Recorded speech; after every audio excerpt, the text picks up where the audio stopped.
Well, hi there, Internet. My name's Court, and you've got courtside seats for my review of Never, Rarely, Sometimes, Always. Let's do it.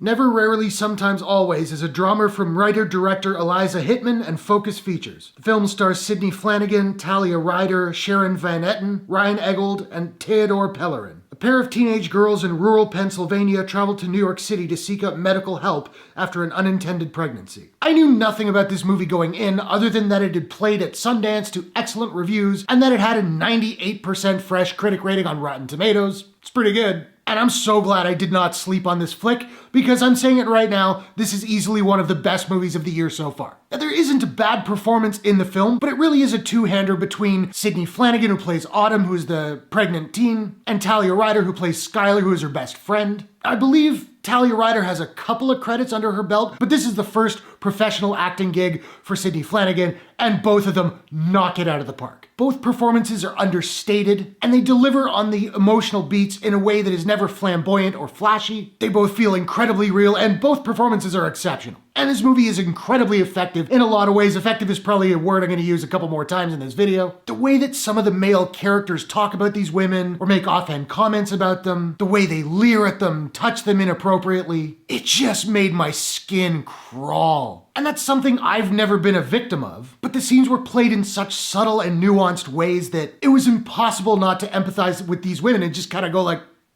yeah, okay, I get it. This film is very light on dialogue, and what dialogue there is incredibly naturalistic, particularly for a teenager who's going through something so serious. And the movie feels kind of like a waking dream, almost giving it an air of emotional distance. Like, you know when you're going through something really heavy emotionally, and it becomes so exhausting that you feel like you're in a daze and you're sleepwalking away through the day? Again, really effective. And Hittman often focuses the camera in a relatively wide shot on Autumn, and the camera will just linger there for quite a while without anything really happening. And though we know from previous shots that her best friend Skylar is right there, she's out of frame in these shots, and it really makes us, the audience, feel how incredibly alone Autumn feels at this moment, even though her best friend is right there. And the highlight of the film comes towards the end of the second act, where Autumn is being interviewed by a counselor at Planned Parenthood, and this is the scene where the movie gets its title. She's being asked questions that, while they're necessary for her safety, they're invasive, they're humiliating. And she has to answer these questions with either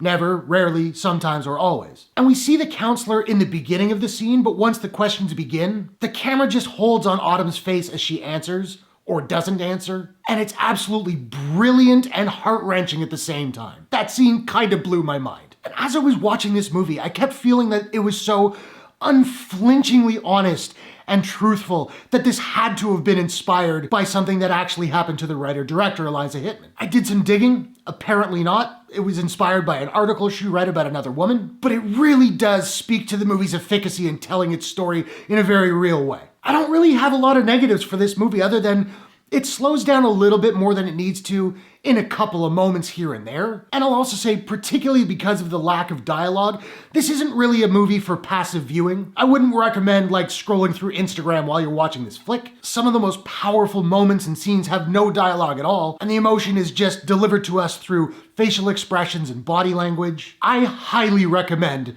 Never, Rarely, Sometimes, Always. I do think it is one of the best movies of the year. Now, at this point, normally in my videos, I give my rating, where I say, I don't have a rating system, and then I throw in a goofy clip that's maybe somehow relevant, and hopefully it makes you laugh. With this movie, with the subject matter of this movie, it feels wildly inappropriate. So I'm going to eschew that for this video and just reiterate how much I recommend this film. Check it out. So now I want to know, have you seen Never, Rarely, Sometimes, Always? What did you think about it? What is your favorite coming-of-age drama of all time? Whatever your thoughts, hit the comments below. Let's discuss. If you enjoyed this review, please smash that like button and give it a share if you really enjoyed it. And hey, why not take a second, do me a favor, click subscribe and ring that bell to subscribe to my channel for more movie reviews, entertainment news, trailer reactions, all that good stuff. Hope you're all safe and healthy. Thank you very much for watching. I'll see you guys in the next one. Take care.